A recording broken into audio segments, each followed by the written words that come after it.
6. How Paris was brought back into battle, and how Hector parted from Andromache. So the great conflict was left to the Trojans and the Achaeans. This way and that way the battle moved over the plain between Simois and the estuary, as the two armies fought and struggled together. Telamonian Aeneas was the first to show a gleam of hope for his side when he broke into a Trojan battalion by striking down Acamas. This was a great, strong man, Acamas, Eusorus' son, the best man of the Thracians. Aeneas pierced through the helmet into the bone of his forehead, and darkness covered his eyes. Next, Diomedes killed Exilus Teuthronides, whose home was in Arisbe. He was one wealthy and loved by all, for he lived near the high road and entertained all who came. But none of all those was there that day to stand before him and shield him from death. No, they were both killed. He and his man Calisius, who drove his car, both passed below the earth. Euryalus brought down Dresus and Opheltius. Then he went after Aesipus and Pedasus, both sons of Bucolion, by the naiad nymph Barbaria. Bucolion was the son of Laomedon, his eldest son, but it was a secret love. He also lay with his nymph while tending the sheep, and she bore him the twin sons who were slain and despoiled by Euryalus Mecistiades. Astyalus was killed by Polypoetes. Odysseus killed Pedaetes and Tucracerataeon. Nestor's son Antilochus brought down Ableros, and King Agamemnon killed Elatos, whose home was on the banks of broad Satnioeus, in Pedasus on the hill. Leotos caught Phylacus in flight, and Eurypylus stripped Melanthius. Then Menelaus took Adristos alive, for his horses, in headlong flight, ran against a tamarisk branch and broke off the end of their pole. The horses galloped towards the city among a crowd of runaways. The master was rolled out over the wheel and fell on his face in the dust. Menelaus was beside him, spear in hand, and Adristos clasped his knees and prayed for his life. "Mercy, my lord king, and you shall have a good ransom. There is plenty of treasure in my father's house, bronze and gold and wrought iron. My father would gladly give a rich ransom to hear that I am alive in your camp." Menelaus was willing to agree, and he was just going to send him back when Agamemnon came running up and called out loudly, "Don't be so soft, Menelaus. What do you care for them, man? Have you been so well treated by the Trojans? Then let no one escape death at our hands. Not the boy in his mother's womb, spare not even him, but let all perish together out of Ilios, unlamented and unnoted." Thus he changed his brother's mind, as was right and proper. Menelaus pushed the man away, and Agamemnon thrust him through the side. He fell backwards, and the king set his foot on him and drew out the spear. Then Nestor called out in a loud voice, "Friends and Danaans, you are the servants of Ares, and no one must linger and throw himself on spoils. Our business is not to go back to the camp laden, but to kill. Then you can strip the bodies lying dead and get all that afterwards at your leisure." So they fought on with fury, and the Trojans would have returned to their Ilios cowed and defeated. But for Helenos Priamedes, the great prophet of birds, he said to Aeneas and Hector, "The chief burden lies on you too, Hector and Aeneas. Trojans and Lycians look to you because you are the best man for every enterprise, in council or in the field, to fight or to provide. Then make a stand here. Go up and down and keep the men away from the gates, or they will run for it and throw themselves into the women's arms and leave the victory to our enemies.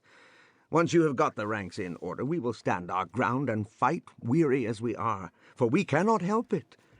Then you, Hector, go into the city and tell our mother to collect the older women into Athena's temple upon the citadel. Let her open the doors of the holy house and lay on Athena's knees the finest and largest robe she has in her stores, the one she prizes most of all, and let her promise to offer in the temple 12 yearling heifers that have never felt the goad.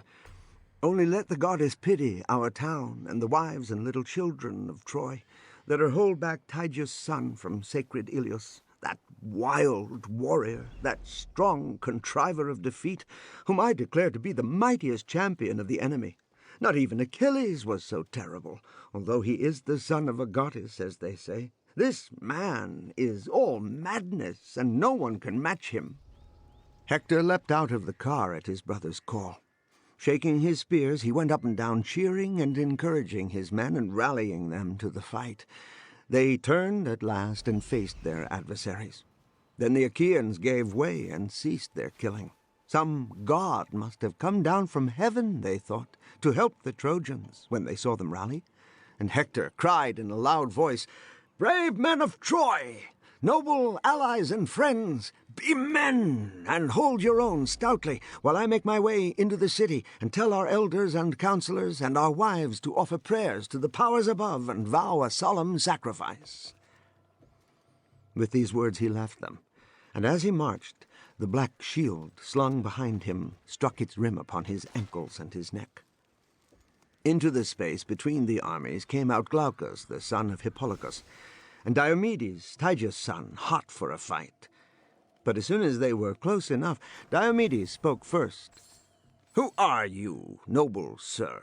Of all men in the world, I have never seen you before in the battlefield, but now here you are in front of the whole host, bold enough to face my long spear. Unhappy are they whose sons will face my anger. But if you are some god come down from heaven, I had rather not fight against the gods of heaven. Even Dryas' son, that strong man Lycurgus, did not last long after he challenged the gods of heaven. He once drove the nurses of mad Dionysus over the sacred Nicaean Mount. They all threw away their holy wands when Lycurgus beat them with an ox goad, and Dionysus ran away and dived into the sea, where Thetis received him in her arms, all terrified, for the man had frightened him out of his wits. Then the gods were made angry in their life of peace, and Cronion struck the man blind. He did not live long after he had made himself an enemy of the immortal gods, and I had rather not fight against the gods, blessed be their name.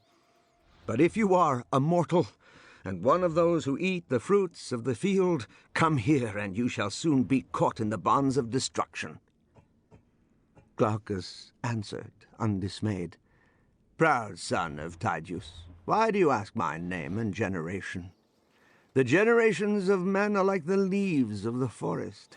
Leaves fall when the breezes blow. In the springtime others grow. As they go and come again, so upon the earth do men.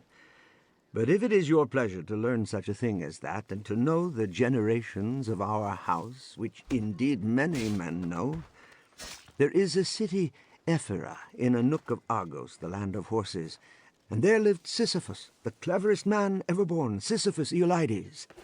He had a son, Glaucus, and Glaucus was father of the incomparable Bellerophontes.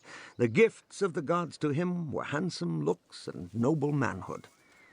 But Pretos plotted mischief against him and drove him from the land of Argos, for he was the stronger, and Zeus had subdued the land under his scepter. Now the wife of Pretos, the lady Antea, was mad after him and wanted his love in secret. But she could not persuade Bellerophontes, being as he was a chaste man with an honorable heart. So she came to Pretos with a lying tale. "Pretos," she said, "kill Bellerophontes, or die yourself. He tried to take me by violence." The king was angry to hear this tale. Kill the man he would not, for he thought that an impious thing. But he sent him to Lycia with a dangerous token. He gave him a folded tablet with a message scratched on it in deadly signs, and bade him show it to his good father, that he might be put to death. He travelled to Lycia, then, with the gods to guide him, and in Lycia, by Xanthos river, the king of that broad realm entertained him generously for 9 days, and killed 9 oxen.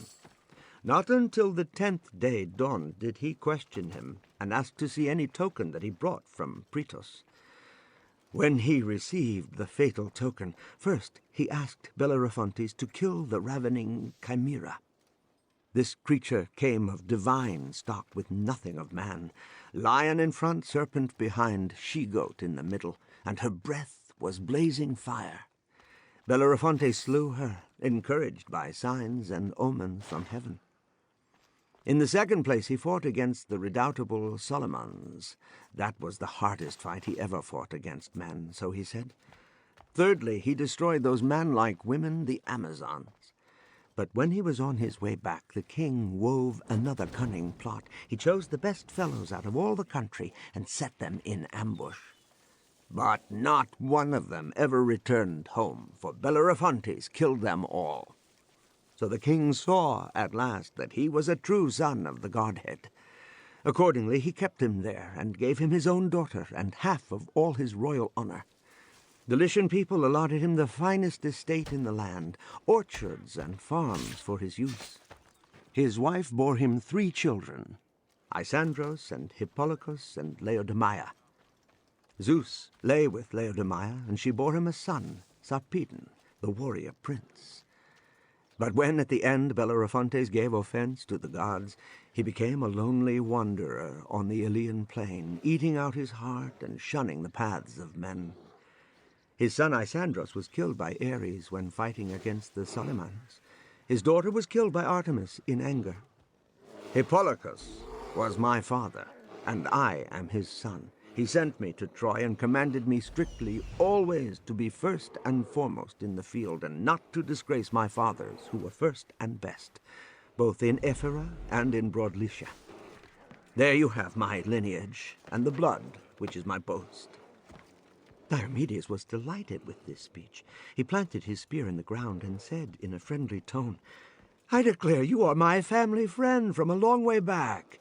Aeneas once entertained the incomparable Bellerophontes in his house, and kept him there for 20 days.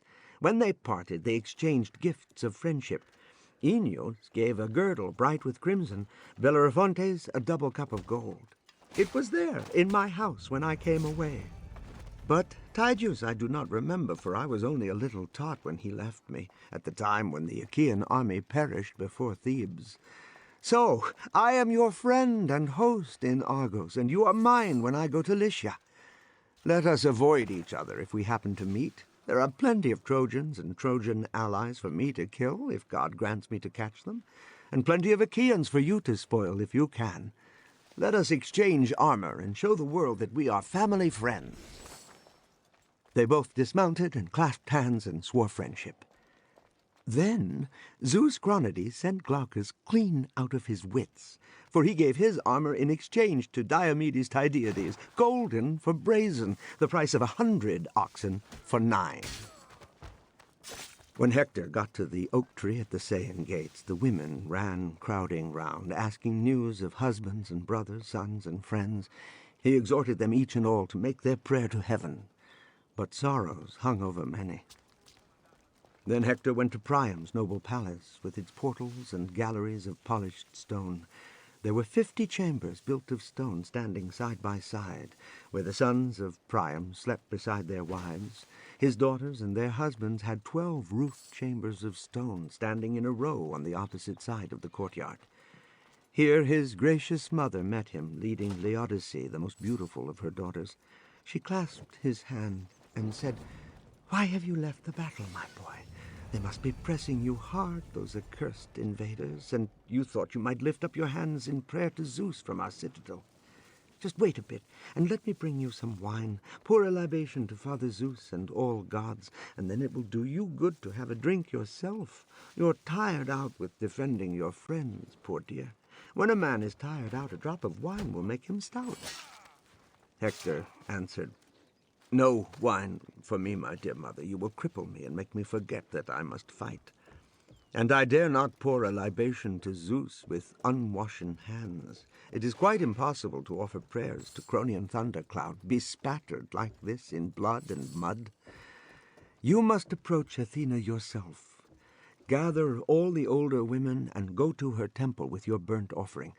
Take the finest and largest robe you have in your store, the one you prize most, and lay it upon Athena's knees.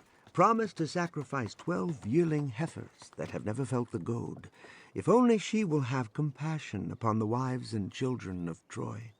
If only she will hold off the son of Tydeus from our sacred city, that wild warrior, that strong contriver of defeat." I leave you, then, to visit Athena's temple. Now I must find Paris and see if he will listen to me.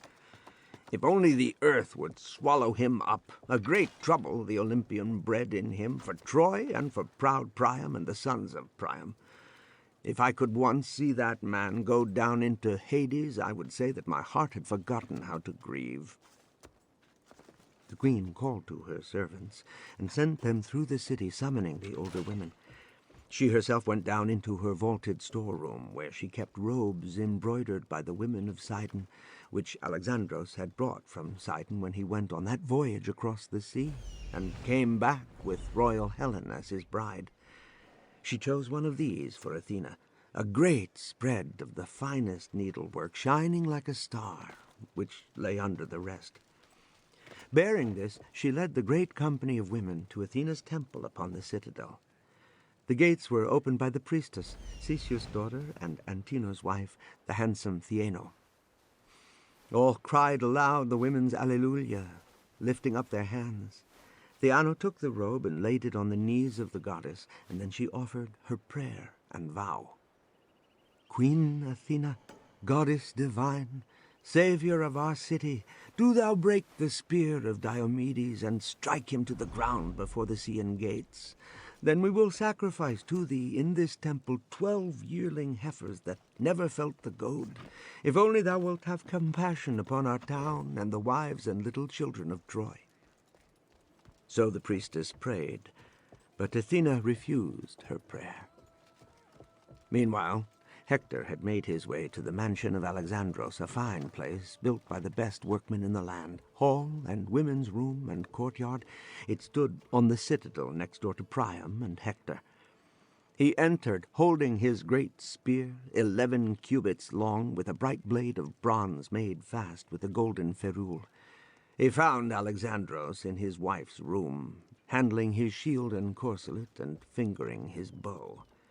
Helen was sitting there with her women and seeing about their work. Hector said to him reproachfully, "My good man, you should not be sulking here.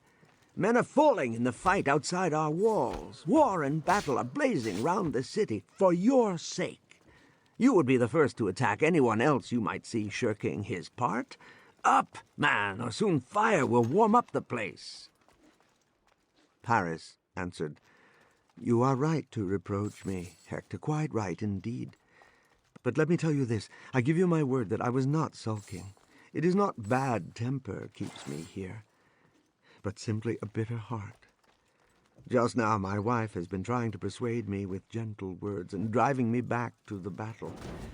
I think it will be better so myself. Victory chops and changes. Just wait a bit and I will put on my armor.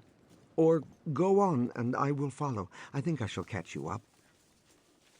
Hector answered nothing, but Helen said warmly, "Brother dear, I am ashamed. I shudder at myself. I can do nothing but evil. I wish a whirlwind had carried me off to the mountains on the day that I was born, or thrown me into the roaring sea.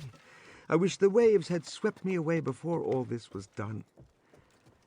But since the gods ordained it so, I wish I had been mated with a better man, one who could feel the contempt and indignation of the world. But this man is unstable and ever shall be. Some day I think this fault will find him out. But do come in now, brother, come in and sit down. I know your heart is most heavy with this world of trouble about us. All from my shame and his infatuation. Indeed, Zeus has laid a cruel fate upon us, to be a byword for generations to come." Hector answered, "Don't ask me to sit, Helen. I thank you all the same, my dear, but I must not stay. They miss me outside, and I must go and do my part. Just keep this man up to the mark.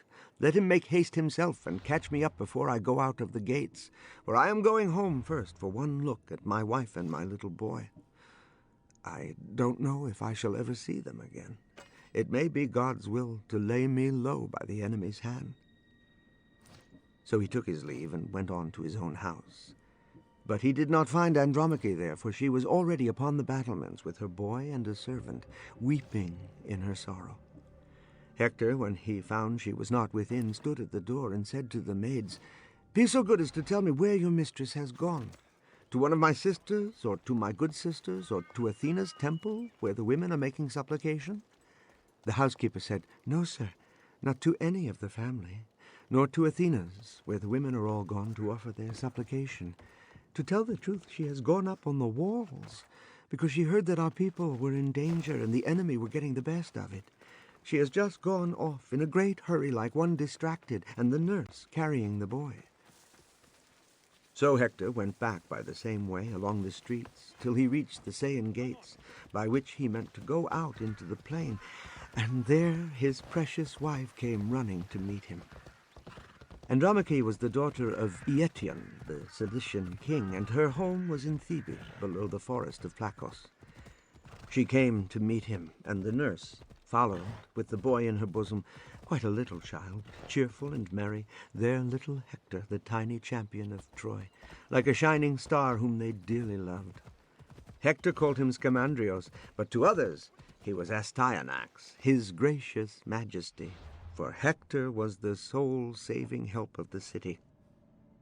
The father smiled quietly as he looked at his boy. But Andromache stood by his side with tears running down her cheeks and caught his hand fast while she said, "My dearest, how can you do it? Your courage will be your death. Have you no pity for your baby boy or your unhappy wife, who will soon be your widow?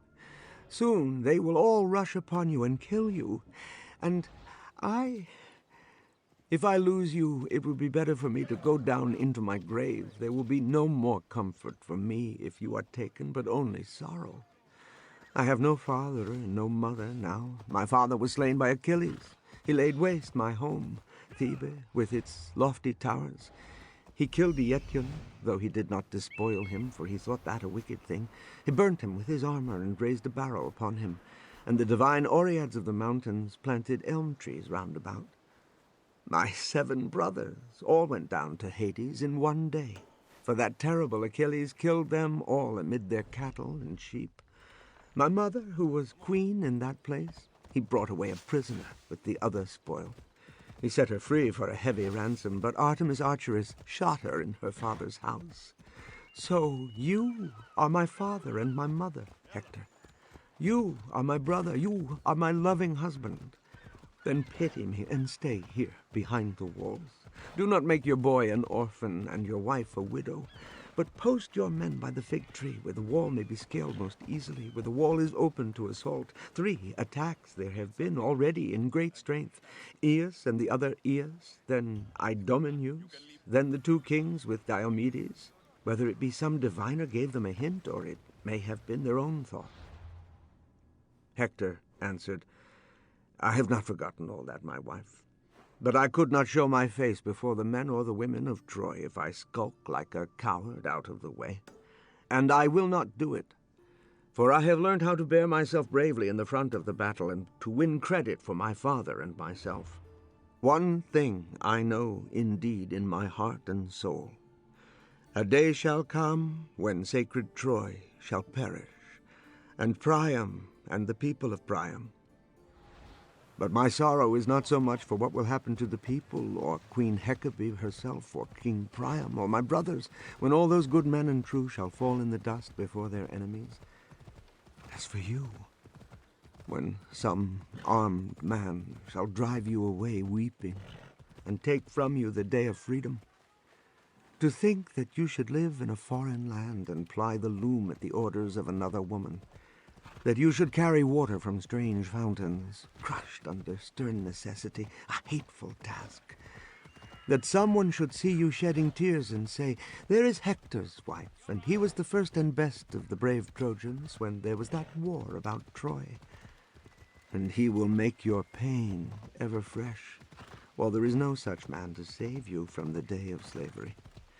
May I be dead and buried deep in the earth before I hear your cries and see you dragged away.'" As he spoke, Hector held out his arms for his boy, but the boy shrank back into the nurse's bosom, crying and scared at the sight of his father, for he was afraid of the gleaming metal and the horsehair crest when he saw that dreadful thing nodding from the top of the helmet.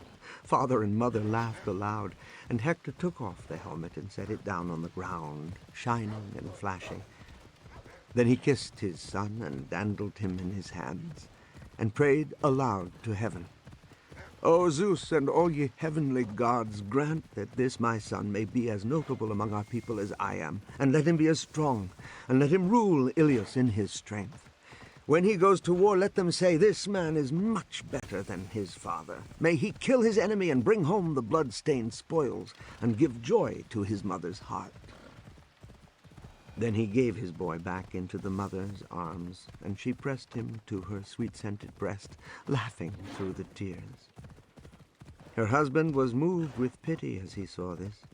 He stroked her with his hand and said, My dearest, do not grieve too much. No man will send me to my grave unless it be so ordained. But destiny is a thing which no man can escape, neither coward nor brave man, from the day he is born. Go home now and see to your own household work, the loom and the distaff, and keep your servants to their tasks. War shall be men's business, and mine especially, of all those who are in Ilios. Then Hector took up the helmet with its nodding crest, but his wife went on her way home, turning again and again to look as the tears flowed thick and fast.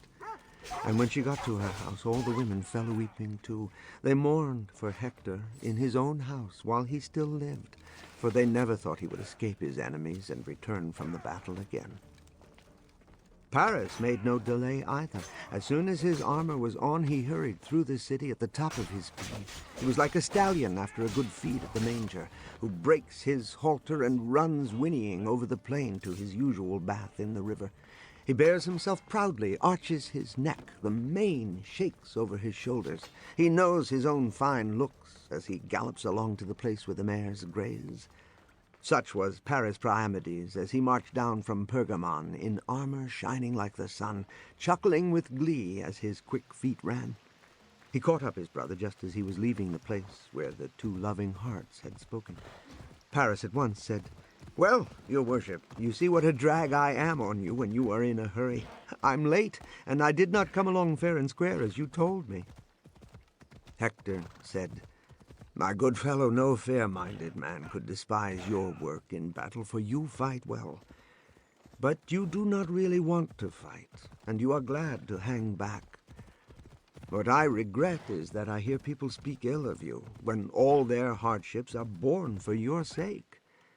But let us go on. We will satisfy them by and by. If Zeus ever grant us to set up a bowl of deliverance in our hall in gratitude to the deathless gods of heaven, when we have driven the enemy host away from Troy.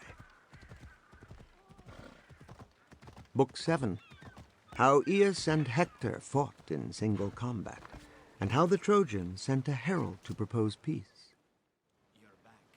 Hector now sallied forth from the gates, and his brother Alexandros with him, both full of ardor for the battle. The sight of them was as welcome to the Trojan host as a fair wind when God is pleased to send it for sailors who are weary and worn out with rowing over the sea. Then Alexandros killed Menestheus, whose father was Erythoas, the bludgeon man, and his father Philomedusa. His home was in Arne. Hector struck Iunios on the neck under the helmet and brought him down. Glaucus the Lycian ran his spear through the shoulder of Iphinous Dexiades. As he was mounting his chariot, he fell to the ground and moved no more. But when Athena saw her friends falling thus, she shot down from Olympus. Apollo saw her come and issued out of the citadel to help his Trojans. The two met by the oak tree. And Apollo called out, "Why are you here again, you daughter of Zeus, in all this excitement? Why has your hot temper brought you from Olympus? Do you want to turn the battle and give the victory to your Danaans? You have no pity when Trojans fall. But listen to me, and I will tell you what is best to do. Let us put a stop to fighting for this day. Afterwards they shall fight again, until they make an end of Ilios. For I see you goddesses mean to destroy this city." Athena replied, "So be it, Shutafar. That was just what I had in mind myself in coming here. Very well, how do you think to stop it?" Apollo said, Let us move Hector to challenge all comers to single combat. Then the Achaeans will be put on their mettle and send someone to fight Hector." Athena consented, and at once their compact became plain to the mind of Helenos, Priam's son, the diviner. So he said to Hector, "My dear prince, you know a good notion as well as Zeus could himself. Would you listen to me for a moment? I am your brother, you know. Go out yourself and challenge all comers to single combat, and let both armies sit down and look on. For it is not your fate to die now. The voice of the immortal gods has told me so." Hector was delighted when he heard these words. He marched between the armies, holding his spear by the middle of the shaft, and kept back his own battalions. They all sat down, and then Agamemnon made his men do the like. Apollo and Athena, in the form of two vultures, perched upon the tall oak tree and looked on with great enjoyment. The ranks were set close and bristled with shields and helmets and spears, as the waves of the sea ripple and crinkle when the west wind blows it black. Then Hector addressed them all. "Hear me speak, Trojans and Achaeans both, and let me tell you what is in my mind.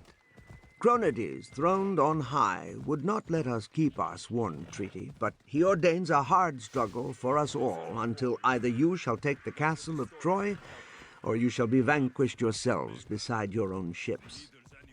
Here among you are the greatest men of all the Achaean peoples. Now then, if any one of you has a mind to fight with me, let him come forth and be your champion against Hector. Here is what I propose, and let Zeus be witness on both parts. If that man shall strike me down, let him strip me and take my armor for his spoil. But my body he shall give back to be carried home, that my people may give me dead my portion of fire. But if Apollo grant me success and I strike him down, I will strip off his armor and take it into sacred Troy and hang it before the temple of Apollo Shootifar. But the body I will give back, that his friends may carry it to their camp, to give him funeral and build him a barrow beside the broad Hellespont. Then men will say in far distant generations to come, as they sail along the shore, 'Yonder is the barrow of a man dead long ago, a champion whom famous Hector slew.' So my fame will never be forgotten." Silence fell upon all. They were ashamed to refuse, and they feared to accept. But at last Menelaus rose to his feet and cried out loudly in anger and contempt, "Oh, you boasters, you women! I cannot call you men. Here is a stain upon us, a terrible terror of a stain, if not a man will go out to meet Hector. May you all rot into mud and water where you sit, weak and inglorious. I will arm me against this man myself, but the cords of victory are held above by the immortal gods." Then he put on his armor, and then, Menelaus, the end of your life would have come, for Hector was far stronger, had not the Achaean princes sprung up and laid hold of you. King Agamemnon himself caught his brother by the right hand and cried, "You are mad, Menelaus! And what is the use of madness like that? Hold back, however hard it is, and don't fight a better man than yourself just for a challenge. Everyone dreads Hector Priamedes. Even Achilles shudders to meet this man in battle, and he is a much better man than you. Just sit down among your friends, and they will put up another champion for this man. Even if he is fearless and a glutton for a fight, I vow he will be glad to rest his knees if he gets clear out of this battle." He succeeded in changing his brother's mind, for what he said was true, and the servants took off his armor. Then Nestor rose and spoke. "Look there now! What tribulation has come upon our country and our people!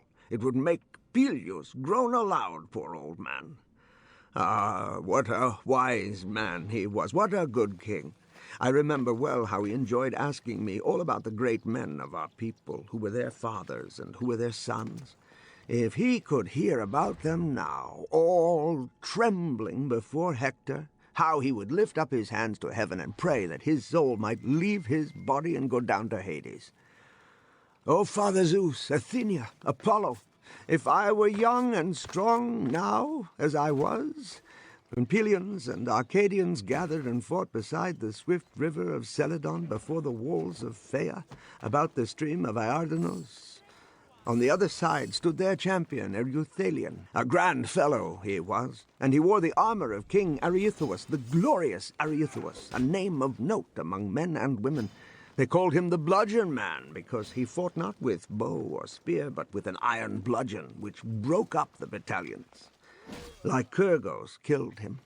He trusted to skill, not to force, and killed him in a narrow lane where his bludgeon could not save his life. Lycurgus got in first and ran him through the middle with his spear, and down he came on his back.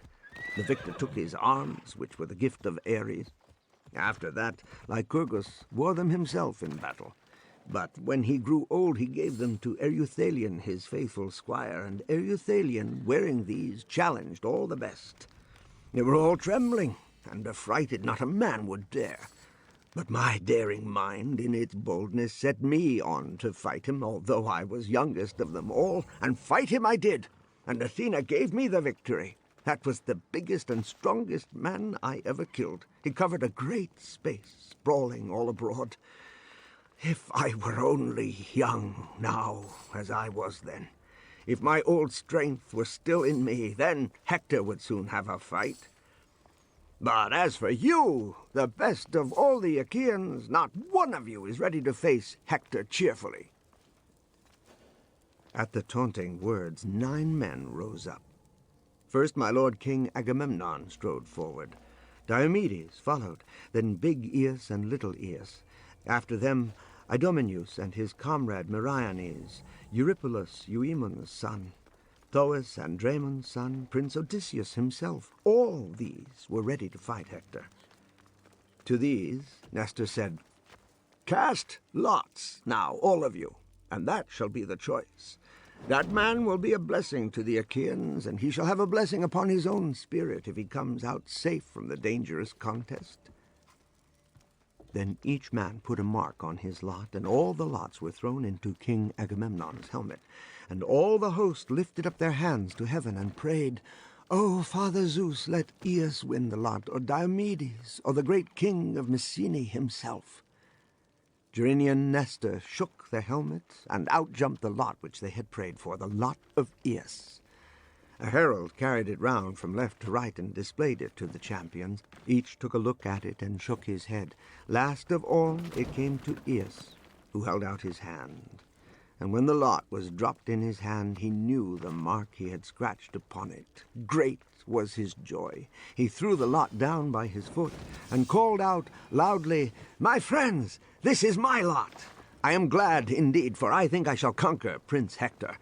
Come along and let me put on my armor. Then pray all of you to Lord Zeus Cronion, quietly by yourselves, that the enemy may not hear, or indeed openly. Why not? We fear no man. No one is strong enough to make me run unless I want to run, and no one is clever enough. Greenhorns like that are not born and bred in Salamis."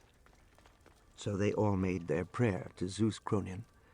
"O Father Zeus, throned upon Ida, most glorious and most great, grant victory to Aeus and high renown. Or if thou lovest Hector and carest for him, grant equal power and equal glory to both." Now Aeus armed himself and made ready. Then he marched out, prodigious like the god of war when he goes forth to battle among men whom Cronion has pitted against each other in mortal combat.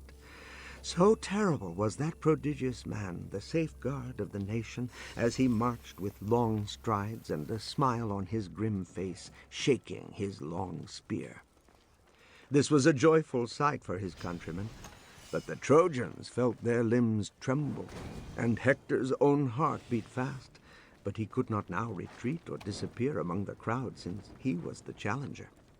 Aeus came near, holding that great shield like a tower, 7 ox hides with a coating of bronze which had been made for him by Tychios of Hyle, the master armorer. 7 layers of ox hide, I say, the hide of prime bulls, with an 1/8 of bronze. That shield Telamonian Aeneas held before his breast as he stood within reach of Hector, and said in threatening tones, "Now, Hector, you shall know, man to man, you alone and I alone, what champions remain among the Danaans, even without Achilles' lion heart, man-breaker. He stays away, nursing his grudge against Agamemnon. But we are left to meet you, and not a few.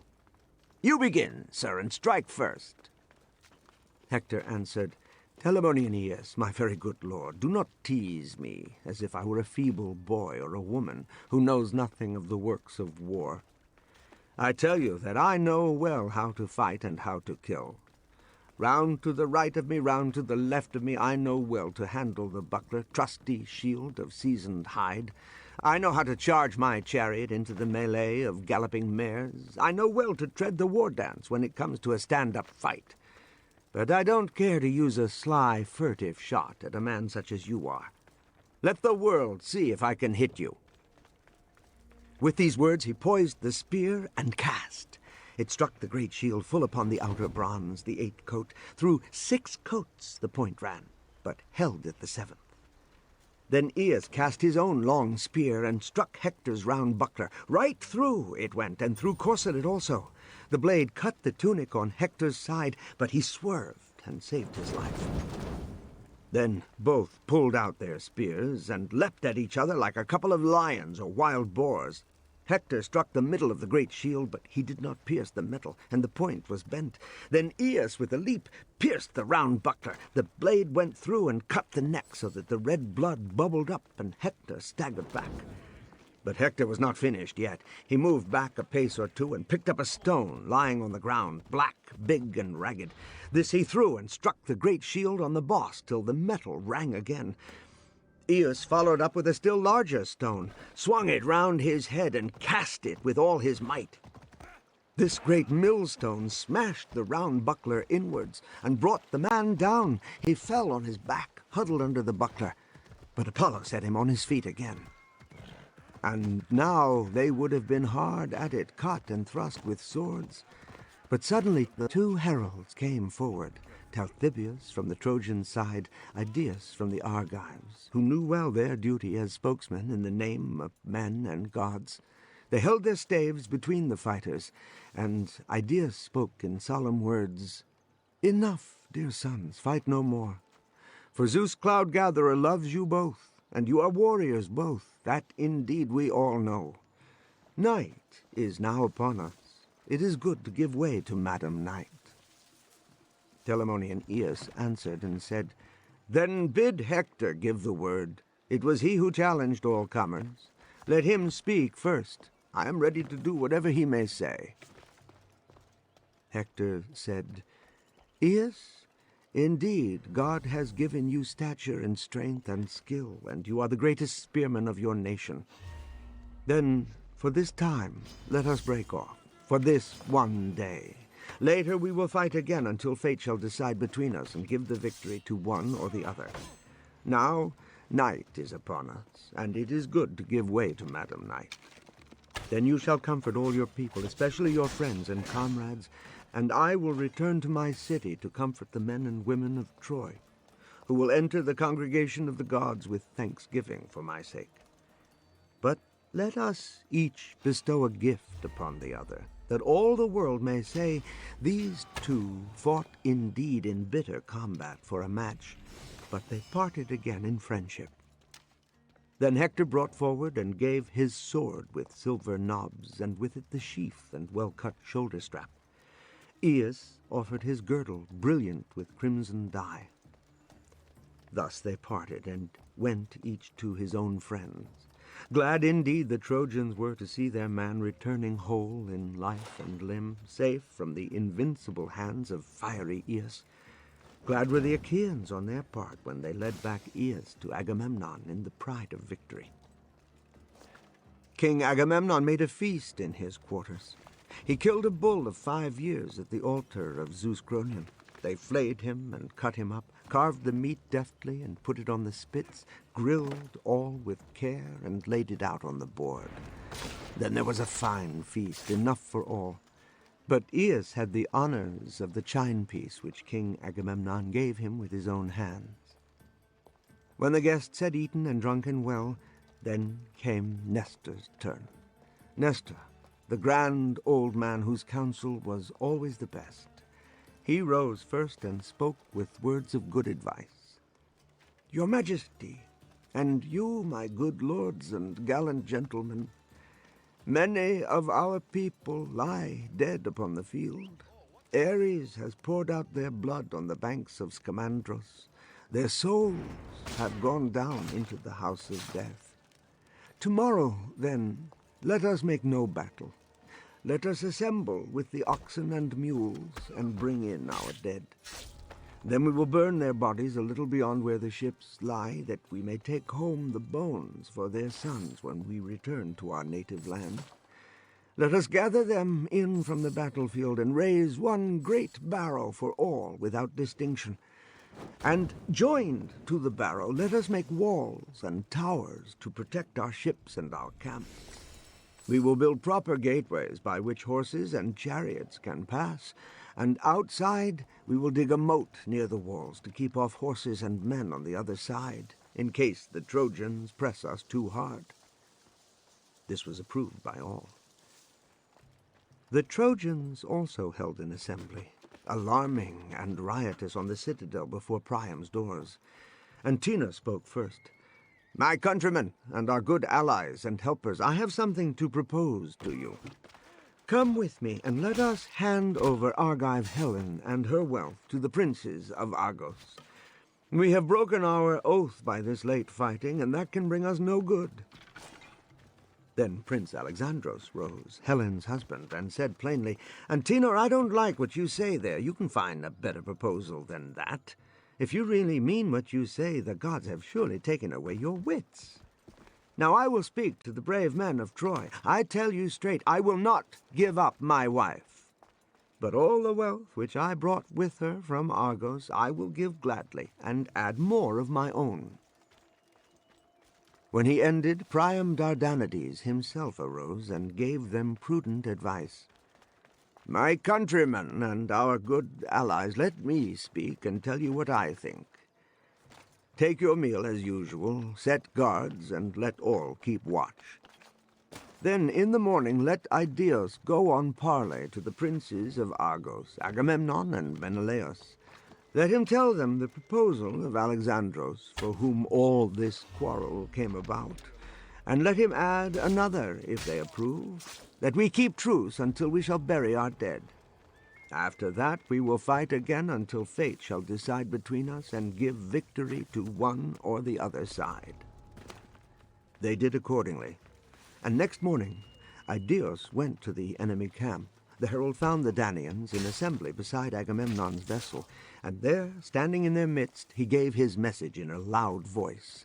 "Princes of Argos, and my good lords of all Achaea, Priam and the men of Troy have commanded me to tell you, if it be your good will and pleasure, a proposal of Alexandros, for whom all this quarrel came about. The wealth which Alexandros brought to this place, would that he had died first, all this he will gladly give, and add thereto more of his own. But the lawful wife of King Menelaus he says he will not yield, although the people demand that he should do it.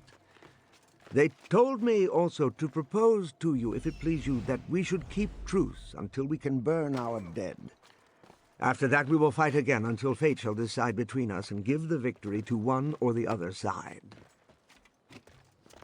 They heard this in deep silence. After a while Diomedes spoke. "Let no man now accept this offer from Alexandros, neither the treasure nor Helen herself. Even a plain fool knows that the bonds of destruction already are fast about the people of Troy." All cheered loudly at this and approved what Diomedes had said. And then King Agamemnon answered the herald. "You hear what the Achaeans say to your message, Idaeus. You have their answer, and this is my pleasure too. For the dead I do not demur, for no one can begrudge the bodies of the dead their consolation of fire. To our oaths let Zeus be witness, the loud thundering lord of Hera. With these words he lifted up his scepter to all gods, and Idaeus returned to Ilios. There Trojans and Dardanians sat all together in assembly awaiting the herald. He came and delivered his message, standing in their midst. Then they made ready to fetch wood and to bring in the dead. The Argives, on their part, went out to bring back their dead and to fetch their wood. The sun had now risen from the deep stream of ocean gently flowing to begin his upward path, and he was just striking the fields when the two peoples met. It was hard to tell man from man, but they washed off the blood and lifted them into the carts, weeping bitterly. Priam ordered them not to make loud lamentations. So, in silent sorrow, they piled the bodies upon the pyre and burnt them with fire before they returned to the city. So on the other part the Achaeans piled the bodies upon their pyre in sorrow and burnt them and returned to their ships.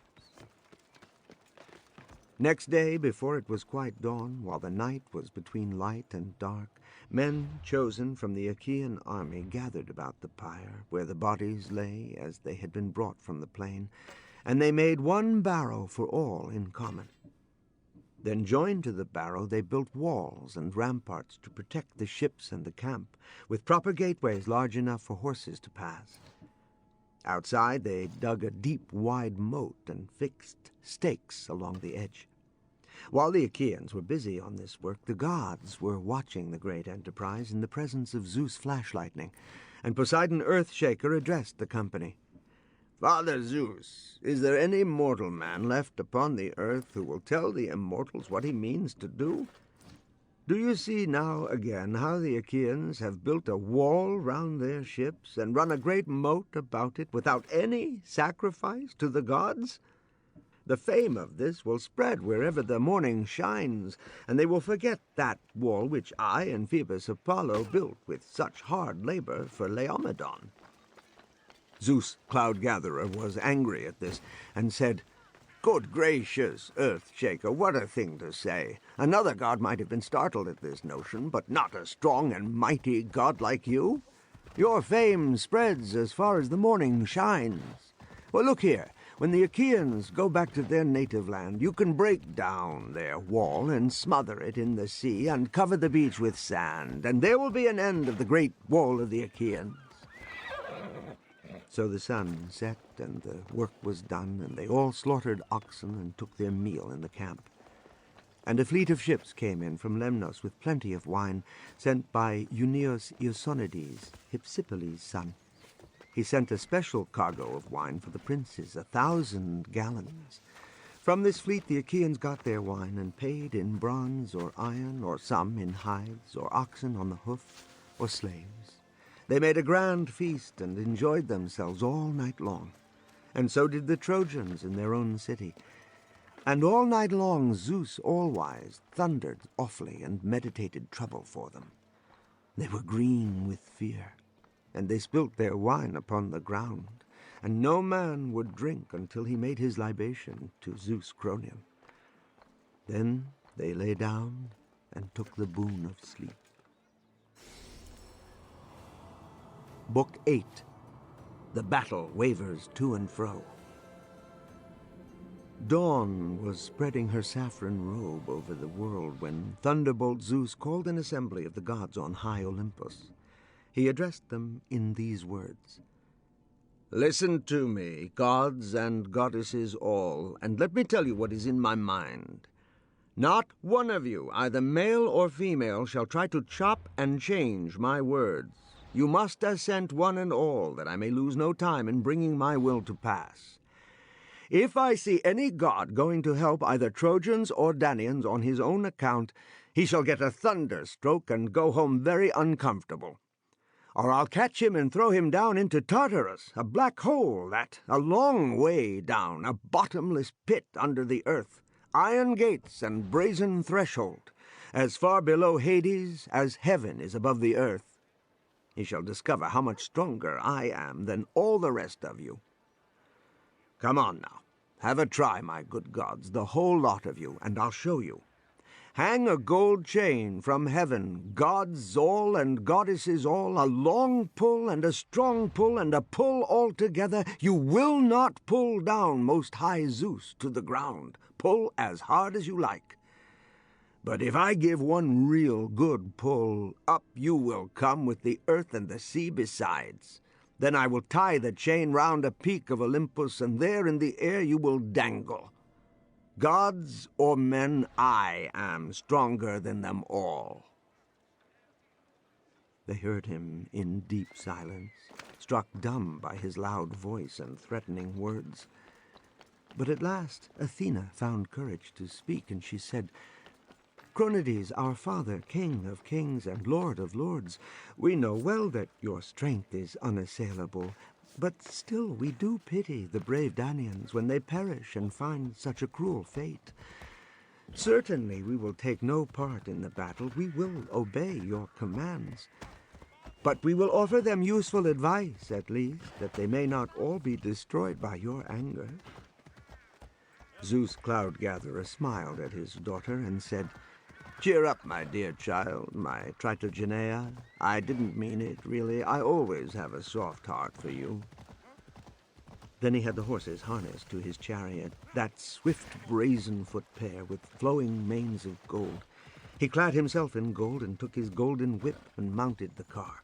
Then he touched them up, and they flew with a will between earth and sky until they reached Ida with her mountain springs, Ida, the mother of wild beasts, where stood an altar of his in a holy precinct. There he loosed the horses and hid them in a cloud. He sat on the hilltop by himself in great contentment, watching the city and the Achaean ships. Now the Achaeans were arming themselves after a hasty meal in camp. The Trojans also were making ready in their city, fewer in number but no less eager to fight, for fight they must to defend their wives and children. Then all the gates were opened, and the men poured out, horse and foot, with a great noise and turmoil.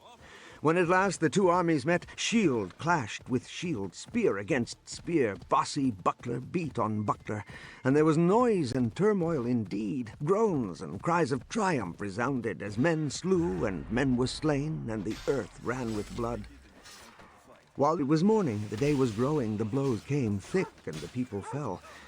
But when the sun stood in the middle of the sky, the Father laid out his golden scales. In them he placed two fates of dolorous death, one for Trojans and one for Achaeans. He took the balance by the middle and lifted it up. Down sank the day of death for the Achaeans, and the lot of the Trojans rose high. Then Zeus thundered loud from Ida and cast a blazing light among the Achaeans. They saw it with amazement and grew pale with fear. Now neither Idomeneus dared to stand, nor Agamemnon, nor Aeus big and Aeus little, brave men though they were. Only Gerenian Nestor stood fast, and he could not help it, for his trace horse was badly hurt by an arrow. Paris had shot it on top of the skull where the first hairs grow on a horse's head, a fatal spot. The arrow pierced the brain. The horse leaped high in agony, writhing about the barb, and threw horses and all into confusion. And while the old man was cutting the traces with his sword, Hector's car came galloping up in pursuit, with bold Hector driving. Then and there the old man would have lost his life if Diomedes had not seen it, and shouted out, "Prince Laertiades! Odysseus, you're the man to help! Where are you going with your back turned like a coward in this throng? Someone may run you through between the shoulders. Stay, and let us keep this savage man from Nestor." Odysseus did not hear and went on, but Diomedes pushed to the front by himself and stood before Nestor's horses, calling out loud and plain, "You are old, sir. Your force is worn out, and strong men are attacking you. Old age is heavy upon you. Your groom is a weakling. Your horses are slow. Come into my car and see what the horses of Tros are like. They know how to gallop and go with the wind, up and down, into the battle or out of the battle. They're the ones I took from Aeneas, fine ones to go. Let your men look after yours, and we too will go straight for the Trojans. We will show Hector if my spear is not as mad as his." Nestor left the horses to his men, Sthenelus and Eurymedon, and got in with Diomedes. Then he took the reins and drove up to Hector. Diomedes cast his spear. He missed Hector, but hit the driver, Eniopus, in the breast. The driver tumbled out, and there was the end of life and courage for him. The horses shied at the body. Hector was furious and distressed at his friend's fate, but he had to leave him and seek another driver for his masterless team. He soon found Archeptolemus, Iphitos' son, who got in and took the reins from Hector. Then there had been havoc and no help for the Trojans. They would soon have been penned in Iliad like a flock of sheep. But the father of gods and men saw it all. With an awful thunderclap, he shot a blazing bolt, which fell in front of Diomedes' horses. There was a flare of burning sulfur, and the terrified horses crouched under the car. Nestor dropped the reins, affrighted, and said, "Here, Tydides, turn them, and let us save ourselves. Don't you see that God has no victory for you? Yon man wins today by the will of Zeus Cronades. Another time we shall win, if it be his pleasure. Man's might is nothing against God on high, for he is stronger far than you or I." Diomedes answered, "That is quite right and proper, sir, but I am tormented to death all the same. Think how Hector will boast in his next public speech. I made Tydides run, and away he went to his camp. When he can say that, I hope the earth may swallow me up." Nestor said, "My dear man, that's a fine thing for your father's son to say. Even if Hector does call you coward and weakling, no one will believe him, not Trojans, nor Dardanians, nor the wives of those brave men you have brought down in the dust." So he turned the horses and drove away through the battle, while Hector and the Trojans cheered and shouted with showers of spears. Hector called out after him in a loud voice, "Tydides! You have always had the honors of the feast, a front seat and lots of meat, someone up to fill your cup, but no more honors for you now. After all, you're no better than a woman. Get out, you base puppet. I will never give way and let you scale our walls or carry off our women. Before that, I will deal you destiny." Then Tydides was in two minds, whether to turn the horses and fight him or not. Thrice he hesitated, and thrice did Zeus All-Wise thunder from the Idaean heights, his sign to the Trojans that they should turn the battle and prevail. And Hector shouted in a loud voice, "Trojans, Lycians, Dardans, prove yourselves men, my friends, fight and win. I know that Cronion of his grace has granted me victory and glory and disaster for our foes. Fools! Look at the wretched wall they have contrived, not worth a scrap. That will not help them against me. Why, the horses will just jump over their ditch. And when I get near the ships, don't let us forget a little fire. I will burn the ships and kill the men." Then he called to his horses, "Bonny Bay and Whitefoot, Sorrel and Shinycoat, pay me now for your feed. Think of all the honey-hearted wheat which your lady Andromache used to put in your manger, all the wine she poured in your buckets when you wanted it. Horses first, husband second. Yes, her own loving husband second. Come up, gallop along. We'll soon have Nestor's buckler, all solid gold, belly and rods and all, famous from earth to heaven. We'll strip Diomedes and take from his shoulders the glorious corselet which Hephaestus made himself. Once we have those two, I would hope this very night to make the Achaeans get aboard their ships." At this boast, Queen Hera was indignant. She shook upon her throne and made high Olympus quake and cried out to Poseidon, "For shame, Earthshaker! Even you, for all your strength, care nothing for the perishing Danaans. And what offerings they bring you at Helicea and Aegae, heaps of the magnificent things, and once you wished them victory.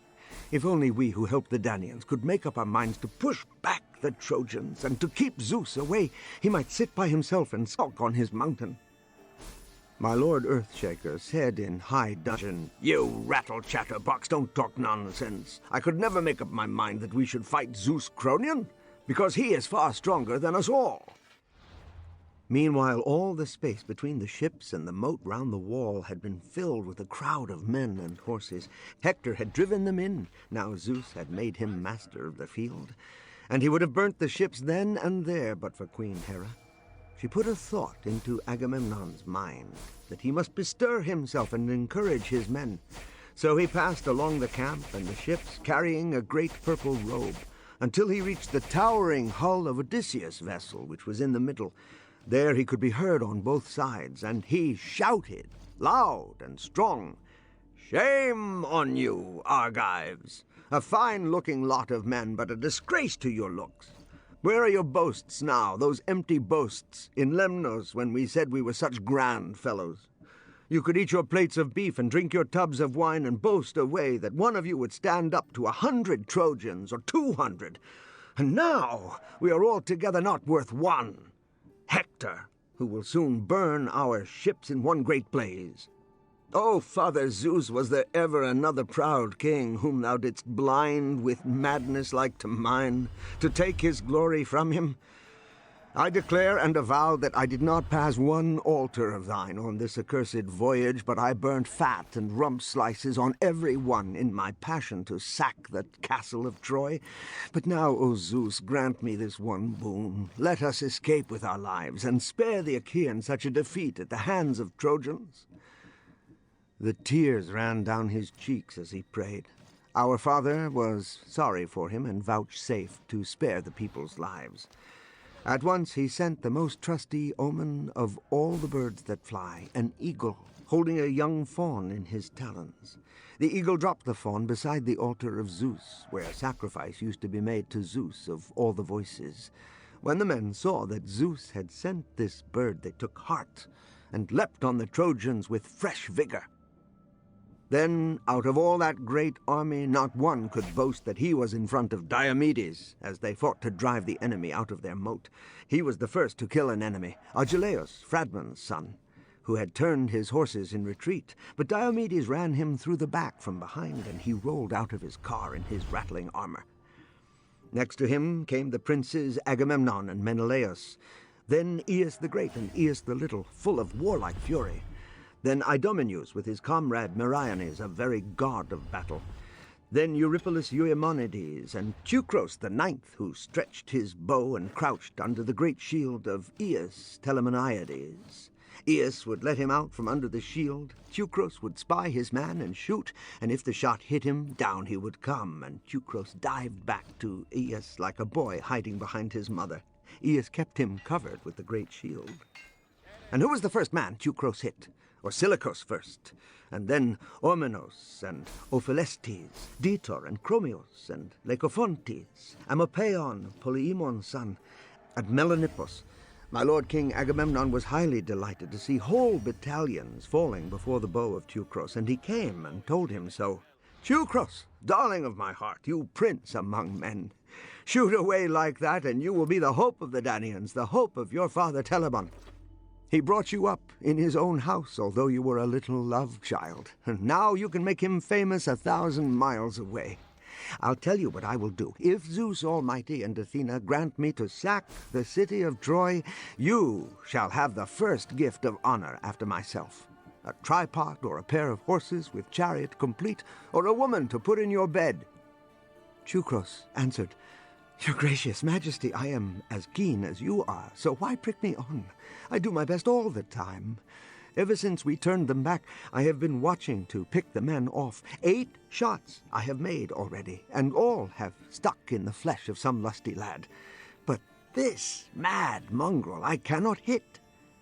As he spoke, he let fly another, straight at Hector. He missed him, not for want of will, but hit in the breast one of the sons of Priam, a brave man, Gorgythion. His mother was the beautiful Castianira from Asyme, a woman divinely beautiful. The man's head in the heavy helmet drooped upon his shoulder, as a poppy head droops in the garden, heavy with seed and the raindrops of spring. Once more Teucros sent an arrow straight at Hector, determined to kill him. This also missed Hector, for Apollo made it swerve past him. But it hit the charioteer Archeptolemus on the nipple. He rolled out of the car, and the horses shied, but he was left dead on the spot. It was a cruel blow for Hector, but he left the body there for the time, though he grieved deeply for his friend. He called his own brother Cebriones, who was near, to take the reins, which he did. Then Hector jumped out with a terrible shout, picked up a stone, and made straight for Teucros to knock him down. Teucros had just chosen a sharp arrow and put it on the bowstring, and when Hector came up, he was drawing and aiming at him. But Hector threw, and the jagged stone struck on the collarbone between neck and breast, a very deadly place, and also snapped the bowstring. Wrist and hand were benumbed. He sank on his knees, and the bow fell from his hand. Aeneas was watching his brother, and when he saw him fall, he ran up in time to bestride him and cover him with his great shield. Mecisteus, Echios' son, and Alastor, two of his comrades, picked him up and carried him away groaning to the ships. Once more the Olympian put courage into the Trojans, and they drove the Achaeans back to their moat, Hector triumphant at their head. He hung on to the Achaeans, ever striking down the rearmost. He was like a coursing hound, which bites at a wild boar or a lion from behind, flank and buttock, watching his twists and dodges. At last the fugitives got over the moat and stakes, many falling by the way, and halted, hemmed in beside the ships. How they prayed aloud to all the gods in heaven, and called to one another, holding up their hands. And Hector wheeled his horses round and about, glaring like Gorgon or the bloodthirsty god of war. Queen Hera saw this lamentable sight, and protested to Athena, "For shame, you daughter of Zeus Almighty! Shall we let our Danaans perish without an effort, our very last chance? Just look, they will be utterly destroyed by the rush of one man. Intolerable! There he goes like a madman, that Hector Priamedes, and he has done damage enough already." To her, Athena said, "I only wish he were dead and done for. I wish they would kill the madman on his native soil. But my own father is as mad as he is, full of mischief, stubborn, always thwarting my plans. He never thinks how often I saved his son Heracles when he was tormented by Eurystheus and his tasks. Yes, the man would often appeal to heaven, and Zeus sent me from heaven to help him out. If I had only known all this when Eurystheus sent him to Hades, the warder, and told him to bring up the watchdog of Hades out of Erebus, he never should have come back across the waters of Styx. But now my father hates me and listens to Thetis. This is her scheme when she kissed his knees and fingered his chin and prayed him to satisfy Achilles. Never mind, a time shall come when he will call me again his bright-eyed darling. Well, then you had better harness the horses. I will go indoors and put on my armor and see if Hector Priamedes in his gleaming helmet will be pleased to see us too appear on the battlefield. I declare a good few of the Trojans will fall before those ships and feed dogs and vultures with their fat and their flesh." So Queen Hera harnessed the horses, and Athena slipped off the robe she had made for herself and put on the tunic of Zeus Cloud-gatherer for the battle. She took the huge, heavy spear which the awful goddess uses to vanquish the battalions of men when she is angry, and mounted the chariot. Hera touched up the obedient horses, and the celestial gates opened of themselves to let them through, those gates which the seasons held in charge, to open the solid cloud and to close it. But Zeus saw it all from Ida, and mightily angry he was. He called Iris Golden Wing and sent her with these orders: "Off with you, Iris, my quick one, and turn them back. Do not let them come before my face. There will be trouble if we meet. I tell you plainly, and I will make it good. I will maim their horses under the car. I will smash the car to pieces and throw them out. Not in 10 revolving years will they heal the wounds of my thunderbolt. Then Bright Eyes will know what it is to fight with her father. I am not so angry with Hera, for I am used to her ways. She always chips up everything I say." Then away went Iris on her errand, swift as the storm. Down she came from Ida and up to high Olympus. She met them and checked them at the very gates with her message from Zeus. "Whither away in this haste? What madness is in your minds? Cronides commands that you give no help to the Argives. Hear the threat of the Lord God, which he will make good. He will maim your horses under the car. He will smash the car to pieces and throw you out. Not in 10 revolving years will you heal the wounds of his thunderbolt. Then you shall know, Bright Eyes, what it is to fight with your father. Hera he is not so angry with, for he is used to her ways. She always chips up everything he says. But you are a terrible one, shameless and fearless, if you will really dare to lift your monstrous pike against Zeus." So Iris gave her message, and she was gone. Then Hera said, "Bless us all, daughter of Zeus Almighty. I think now we had better not fight against Zeus for the sake of mortal men. As for them, let one die and another live just as it may happen. As for him, let him keep his own counsel and judge between Trojans and Danaans, for that is right and proper." Then she turned back the horses. The seasons unharnessed them and tied them up at their ambrosial mangers, and leaned the chariot against the wall. Then the two returned to their golden couches among the other gods, very unhappy indeed. But now Father Zeus drove from Ida to the assembly of the gods. The Earthshaker took out the horses and set the car on the stands and covered it over. Zeus took his seat on his golden throne. Under his feet great Olympus did quake. Athena and Hera were sitting by themselves, and they did not speak to him or ask a question. But Zeus understood quite well, and he said to them, "Why are you so unhappy, Athena and Hera? I don't suppose you are tired out with killing those Trojans whom you hate so terribly. Whatever happens, with my strong will and my invincible hands, not all the gods in Olympus could turn me. Look at yourselves. Your powerful muscles went all on a tremble before you came in sight of the ugly works of war. I tell you this, and I would have done it too. You would have had no chariot to drive back to our Olympian home when once the thunderbolt struck you." Athena and Hera grunted at this. They were sitting close together, thinking what they could do to hurt the Trojans. Athena held her tongue, although she was full of resentment and anger against Father Zeus. But Hera burst out. Her feelings were too much for her. "Oh, Cronides, you dreadful creature, what have you said? We know quite well that your strength is unassailable, but after all we are sorry for the brave Danaans. With such a hard road to travel, they are likely to be destroyed altogether." Zeus Cloud-Gatherer answered, "Tomorrow at dawn, if you like, you shall see something more of Cronion in his fury, my stately queen. You shall see him with those lovely eyes, slaying yet more of the Argive host. For Hector shall not cease from battle until Pelion shall rise up beside the ships, on that day when they shall fight upon the decks in dire extremity for the body of fallen Patroclus. That is fate's decree.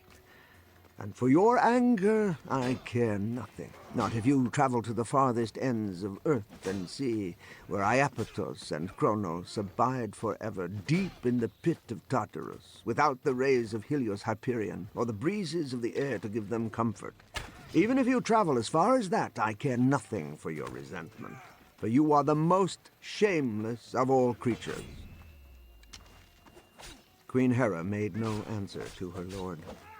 Then the sun's bright light fell in the ocean, drawing black night over the fruitful earth. Unwilling indeed the Trojans were to see the light go, but for the Achaeans, welcome, thrice prayed for, came the darkness of night.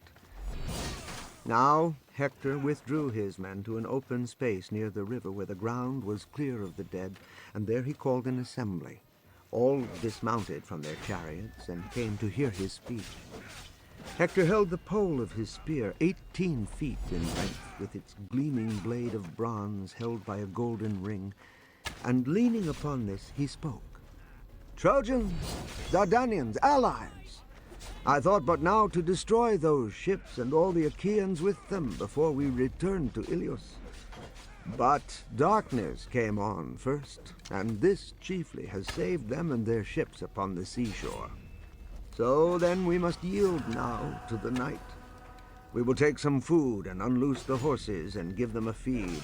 Bring out oxen and sheep and wine to comfort us, and bread from the stores, and collect plenty of firewood. We must keep the fires alight everywhere, blazing high all night long until daylight comes again, or the enemy may try to get away during the night. Now then, you must not let them embark at their pleasure without a blow. Take care that some of them have a shot to digest when they get home, an arrow or a spear prod as he jumps aboard. This may teach other people not to bring war to this country.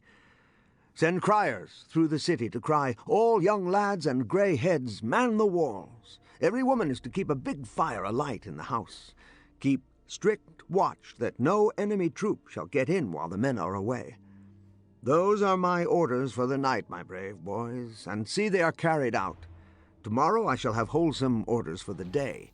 Full of hope, I pray to Zeus and all the gods of heaven to drive out from this place in rout these mongrels whom the fates are now driving upon their ships. This night, then, we will guard ourselves well.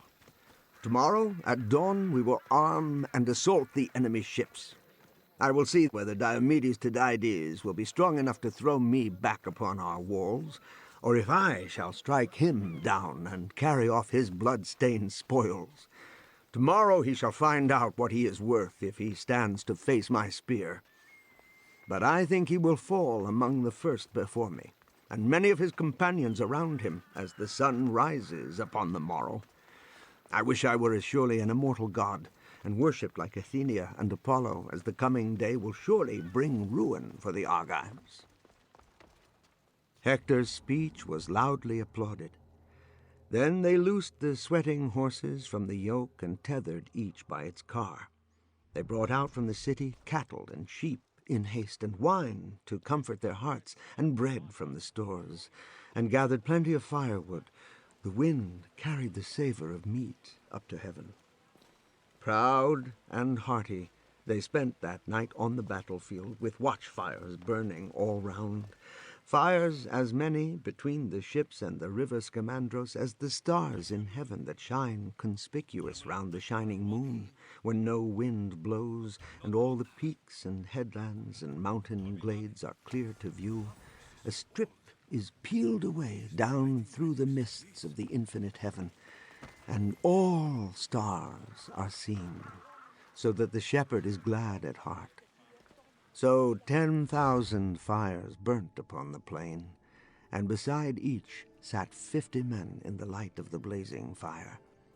The horses stood by their cars, chomping white barley and grain, and waiting for dawn upon her glorious throne.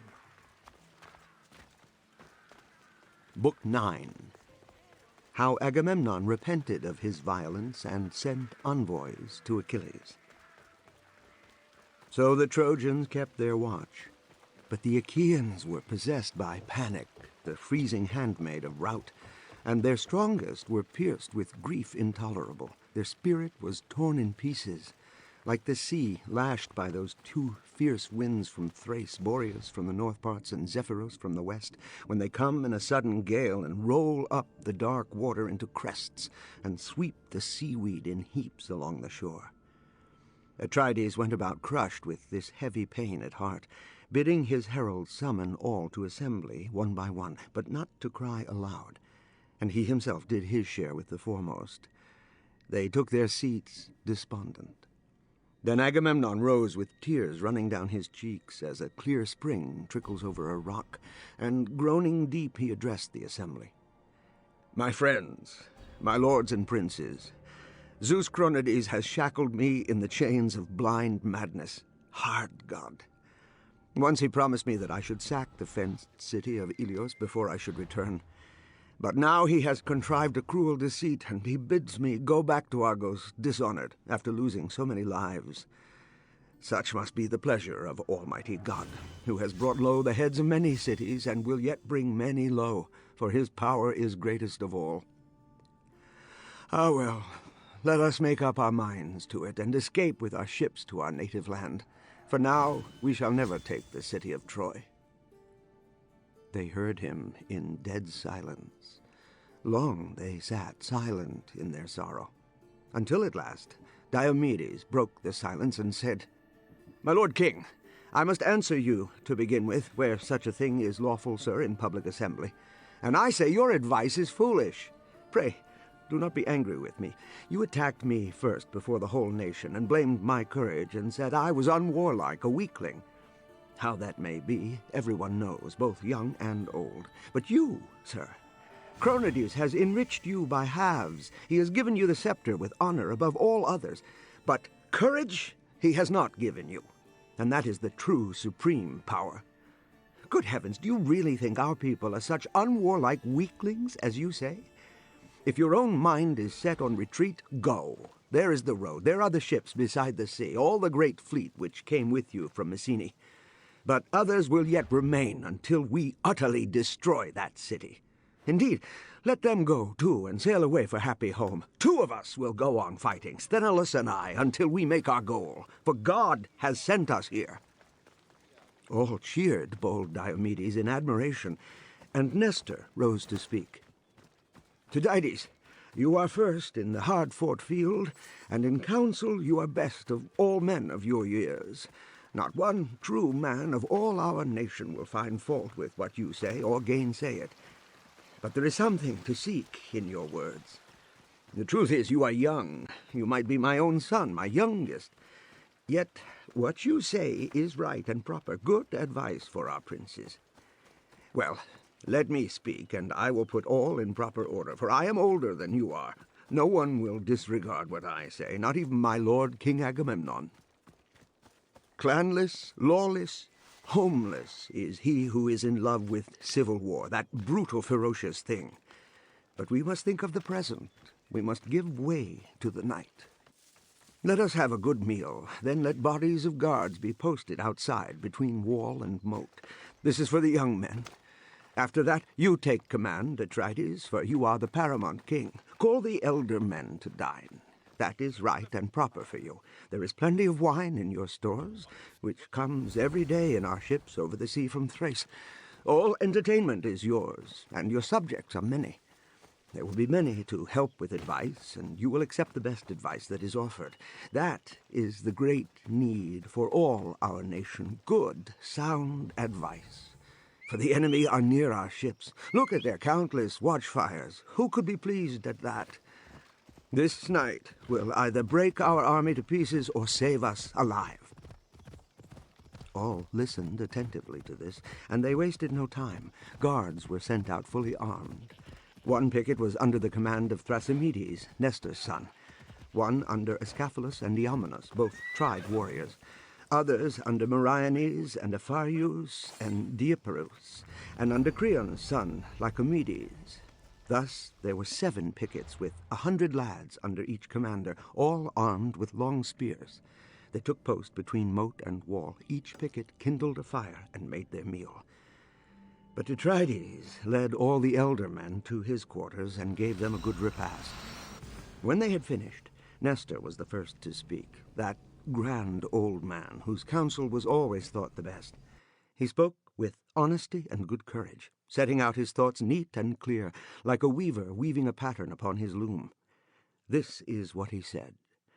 My lord, King Agamemnon, I will begin with your gracious majesty, and I will end with you, for you are lord of many nations, and Zeus has placed in your hands the scepter and the law, that you may take counsel on their behalf. Therefore it is your duty above all both to speak and to listen, and to act for any other who may have something to say for the common good. Another may begin, but the rest depends upon you. Then I will declare what seems best to me, for no one will think of a better plan than this which I have had in mind ever since that day when your grace took away the girl Briseis from Achilles, and he was angry. That was not what we wished, not at all.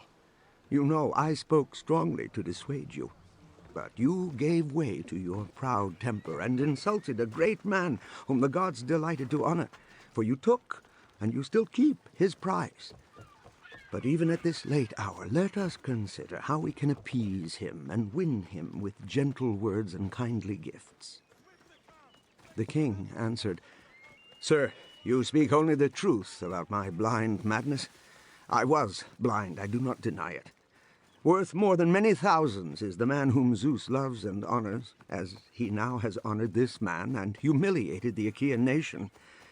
Then since I was blinded and gave way to my wretched passion, it is my wish to appease him and to offer anything in redress. Before you all I will proclaim what I have to offer.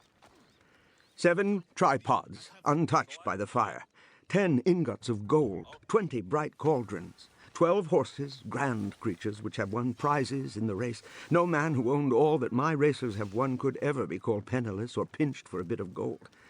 And I will give 7 women, skillful in women's work, lesbians, whom I chose when he captured Lesbos himself, the most beautiful women in the world. And along with these, I will give back Briseis, the one whom I took at that time. And I will swear a solemn oath that she has never lain in my bed, and I have never touched her in the way of a man with a woman. This is what I offer now. Afterwards, if the gods grant that we sack the city of Priam, let him be there when we are dividing the spoil. He shall load his vessel with piles of gold and bronze, and choose for himself 20 Trojan women, the most beautiful after Helen. Then, if we return to Argos, he shall have my daughter to wife, and I will honor him equally with my own son Orestes, my well-beloved son, who is now at home living in wealth and luxury. I have 3 daughters, Chrysothemis, Laodice, and Iphanassa. Any one of these he shall have without bride price to take to his father's house, and I will give her a dowry greater than ever man gave to a daughter. 7 flourishing cities I will give to him, Cardamyle, Enope, and grassy Hyre, sacred Phyre and meadowy Anthea, lovely Aepia and Pedasus with its vines. All stand near the sea on the border of sandy Pylos, and in them inhabit men rich in flocks and rich in cattle, who shall worship him with their tribute and obey his judgments under his scepter. This I will do for him, if he will only relent. Let him yield. Only Hades is pitiless and unyielding, and that is why men hate him most of all the gods. Let him give way to me, since I am a greater king, and since I am older than he is. Gerenian Nestor replied, May it please your grace, my lord King Agamemnon, such gifts as you offer now to Achilles no one could despise. Then let us choose envoys to send at once, or rather let me look round and choose them. Phoenix first, let him lead the way, then big Aeneas and Odysseus. Heralds, let Odius and Eurybates go with them. Here, water for our hands, if you please, and call a solemn silence, that we may pray to Zeus Cronades and crave his mercy. This was approved by all. At once heralds brought the hand wash, boys filled the mixing bowls to the brim, wine was served all round with the usual solemnity, they poured their drops and drank. Then they separated, and Gerenian Nestor, with many a nod and wink, told the envoys exactly what to say, especially Odysseus, if they wished to persuade the redoubtable Achilles. Phoenix had gone on, and the 2 others paced after him by the sounding sea, with many an earnest prayer to Poseidon, Earthholder, Earthshaker, that they might successfully persuade that strong will. When they came to the lines of the Myrmidons, they found Achilles amusing himself with his harp. A beautiful thing it was, made by an artist, with a silver bridge and a clear, lovely tone, part of the spoils of Thebe. Achilles was playing upon this harp and singing the glorious feats of heroes. Patroclus sat opposite by himself, waiting until his friend should finish. The 2 envoys came forward, Odysseus first, and stood still. Achilles jumped up from his seat in surprise, still holding the harp, and Patroclus got up too when he saw visitors. Achilles greeted them and said, Welcome! I am glad to see friends. Just what I wanted, and you are my very best friends, though I am an angry man. He led them indoors and found them a comfortable seat with a fine purple rug. Then he said to Patroclus by his side, A larger bowl, my dear fellow, if you please. Stronger wine, and a cup apiece, for very good friends of mine are under my roof. Patroclus was busy at once. He set a meat block by the fire, and put on it a shoulder of mutton with another of goat, and the chine of a fine fat hog. Automedon held the meat, and Achilles carved. When this was cut up and spitted, Patroclus made a good fire, and when the flame had died down, he scattered the ashes and laid the spits over them on the fire dogs, sprinkling the grill with salt. Soon all was done brown and set out on platters. Patroclus handed round baskets of bread, and Achilles served the meat. He sat down himself opposite Odysseus against the other wall, and told Patroclus to do grace to the gods as he cast the firstlings into the fire. When they had all had enough, Aeneas nodded to Phoenix. But Odysseus saw this, and filling his cup with wine, he greeted Achilles himself. "Your health, Achilles. We do not lack good fare and plenty, either at the board of King Agamemnon or here and now. Indeed, you have given us a regular feast. But feasting is not our business, bless it. An awful disaster is what we see, my prince, and we are afraid. Life or death is in question for our whole fleet, unless you put on your armor of might. Close beside our ships and wall is the bivouac of the Trojans, with their allies gathered from the wide world, all full of pride. There are the countless watchfires of their host, and they believe we shall not hold out, but be driven back upon our ships. Zeus Cronades gives them favorable signs with his lightning. Hector, in triumphant pride, is like a raging madman. He trusts in Zeus and cares for nothing in heaven or earth while that strong frenzy possesses him. He prays that dawn may soon appear and vows he will chop the ensigns from our ships and burn them with ravening fire, that he will smother us in the smoke and destroy us beside them. This is what terribly affrights me.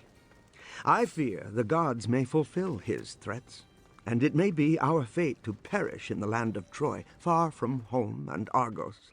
Up, then, if now at last you have a mind to save our people in their extremity. You will be sorry yourself when it is too late, but when mischief is done, there is no cure. Think first, while you can, how to save our people from the evil day. Wake up, man! Remember how Peleus, your father, warned you on the day when he said goodbye to you on your journey from Phthia to Agamemnon. My son, victory will be yours if Athenia and Hera choose to give it, but your task is to curb that proud temper. For a kind heart is the better part. Avoid quarrels which go before destruction, and then all the nation will honor you, both young and old. That was the old king's warning. But you have forgotten it. It is not too late to change. Let be that rancor which wrings your heart. Agamemnon offers you ample atonement if you will relent. Now listen to me, and I will tell you what Agamemnon promised in his own quarters.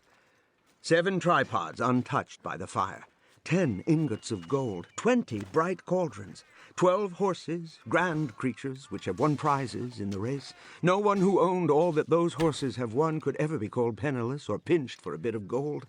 And he will give 7 women skillful in women's work, the most beautiful women in the world, lesbians whom he chose when you captured Lesbos yourself. And along with these he will give back Briseis, the one whom he took away that time. And he will swear a solemn oath that she has never lain in his bed, and he has never touched her in the way of a man with a woman. That is what he offers now. Then, if the gods grant later that we sack the city of Priam, you shall be there when we are dividing the spoil, and you shall load your ship with piles of gold and bronze, and choose for yourself 20 Trojan women, the most beautiful after Helen. And if we return to Argos, you shall have his daughter to wife, and he will honor you equally with his son Orestes, who is now at home living in wealth and luxury. 3 daughters he has, Chrysothemis and Laodice and Iphanassa. Any one of these you shall have without bride price to take to your father's house, and he will give her a dowry greater than any man ever gave to a daughter. 7 flourishing cities he will give to you: Cardamyle, Enope, and grassy Hyre, sacred Phyre, and meadowy Anthea, lovely Epea, and Pedasus with its vines. All stand near the sea on the border of sandy Pylos, and in them inhabit men rich in flocks and rich in cattle, who shall worship you with their tribute and obey your judgments under your scepter. All this he will do, if you will only relent.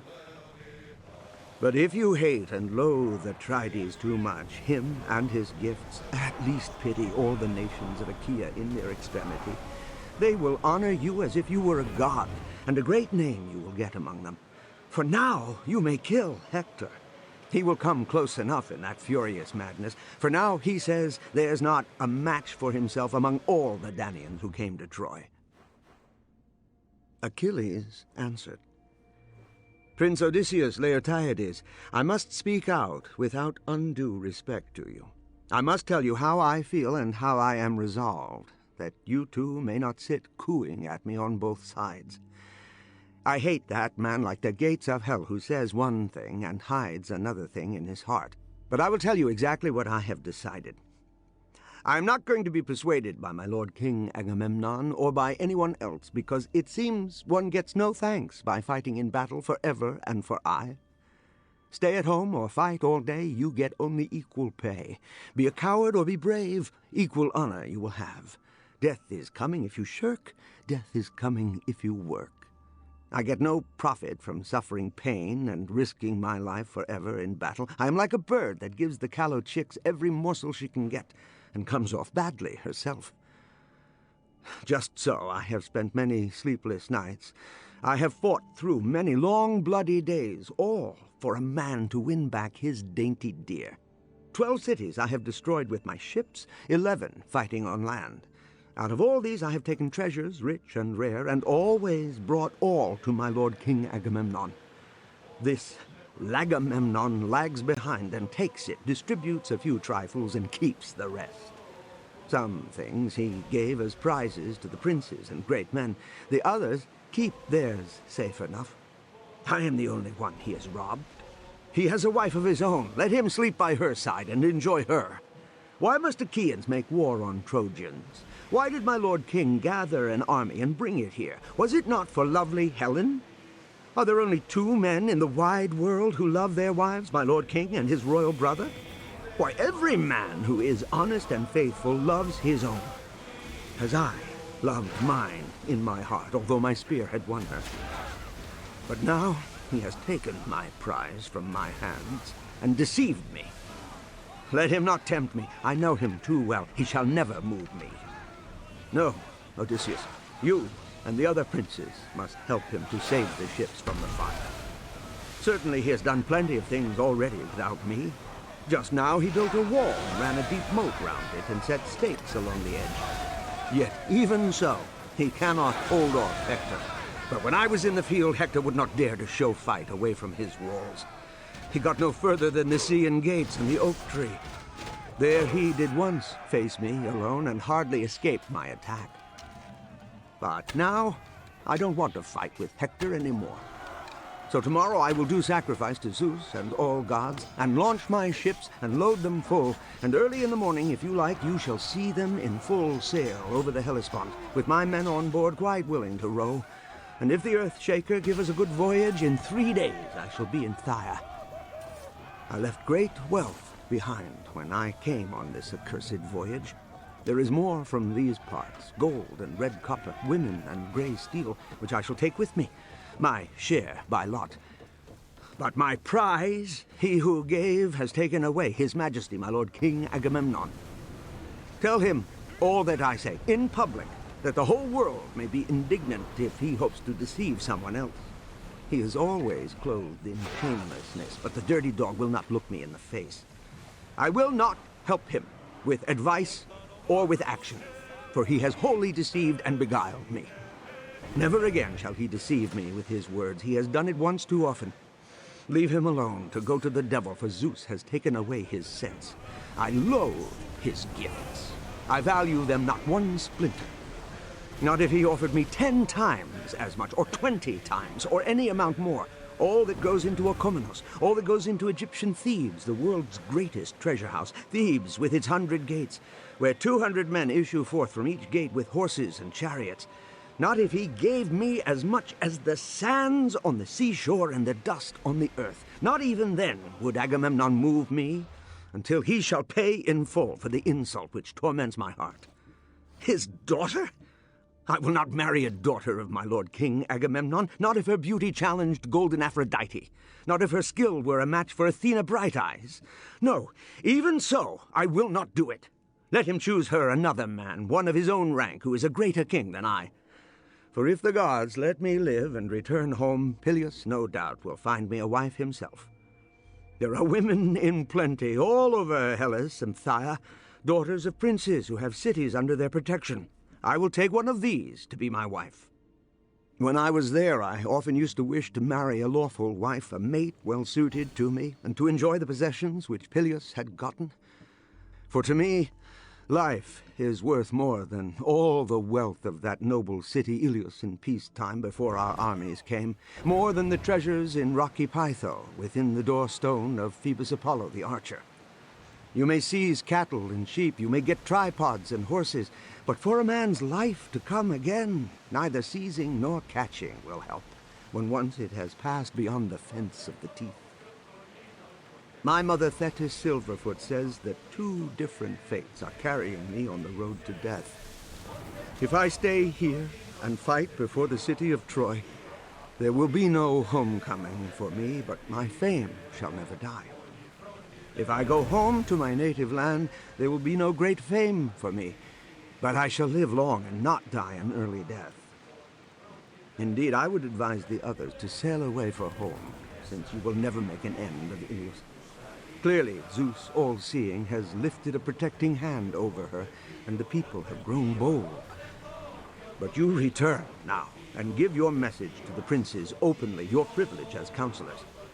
Then let them contrive some better plan than this if they wish to save the ships and the army. For this plan, which they thought of, is not for them while I am angry. But let Phoenix stay here and sleep with us, that he may go home with us tomorrow. If he likes, there shall be no compulsion. They remained silent for some time after this vehement speech. Then old Phoenix spoke with tears in his eyes, for he was full of fear for the fleet. If you have really set your mind on going, Achilles, if you will not help at all to keep the fire away from our ships, if your heart is still full of anger, then how can I part from you, dear boy? How can I be left here alone? You were my charge. Your aged father sent me with you on that day when he sent you from Tyre to King Agamemnon, just a child, knowing as yet nothing of the combats of war, nothing of debate, where men can make their mark. So he sent me out to teach you all that, how to be a fine speaker, and a man of action, too. Then I could not part from you, dear boy. I would not be left behind, not if God himself should promise to scrape off my old age and make me young and strong, such as I was when I first left Hellas with its lovely women. I was a banished man. I had to escape from my angry father, Amyntoromenides, and his reproaches. It was all about his concubine. He made much of her and insulted his wife, my own mother. So she begged and prayed me to take the woman first, that she might hate the old man. I did as she asked me. My father came to know it and cursed me, and prayed the avenging spirits that I might never set any son of my own on my knees. The gods have fulfilled his prayer, underworld Zeus and awful Persephone. But I could not endure to live in that house with my angry father. Indeed, my friends and cousins were all about me, begging me to stay there and trying to hold me back. Many a plump sheep and many an ox they slaughtered. Many a fine fat hog they singed and grilled over the fire. Many a jar of the old man's wine was drunk. 9 long nights they watched round me as I slept. They took turns in watching. The fire was never out. One fire under the open gallery by the courtyard gates, one in the porch before my bedchamber. But on the 10th night, in the darkness, I broke open the door of my room and got out. I leapt over the courtyard fence easily enough without being seen by the men on guard or the serving women. Then I went a long way across the whole breadth of Hellas until I came to Tyre and King Peleus. He welcomed me freely and loved me as a father loves a son, his only beloved son, and the heir to his possessions. He made me rich and put many subjects under my charge, where I lived on the border of Tyre as the lord of the Dolopians. And I have made you what you are, my magnificent Achilles. I loved you from my heart. You would never go out to dinner without me, or take a bite at home until I sat you down on my knee and cut off a titbit for you to begin with, and gave you a drop of wine. How often you have wetted my tunic, spluttering out drops of wine like a naughty child. Ah, yes, I had much to put up with, and I took no end of trouble. But all the time I was thinking that God had given no son to me. You were my son, my magnificent Achilles. I made you mine, hoping that you might save me sometime from shame and ruin. Come, Achilles, tame that awful temper. You must not let your heart be hard. Even the gods can be moved, and they are greater than you in excellence and honor and might. They can be turned by the supplications of mankind with burnt offerings and tender prayers and the savor of sacrifice when there has been transgression and error. Prayers are the daughters of Zeus Almighty. They are lame and wrinkled and dare not look you in the face, and they follow intent close behind sin, the spirit of blind madness. But sin is not lame. She is strong and swift of foot, so she is there first in every part of the world, ready to make men fall. And prayers come after, to heal. If any man does reverence to prayers when they come near, they bless him and hear his supplication. But if anyone rebuffs them and stubbornly denies them, they go to Zeus Cronion and beseech him that sin may go with him, so that he may fall and be punished. And now you, Achilles, must see to it that reverence attend these daughters of Zeus, the reverence which bends the minds of other good men. For if Atrides were not offering many gifts and promising others, if he still kept his swelling anger, I should not ask you to forget your resentment and to help your people, however much they might need it.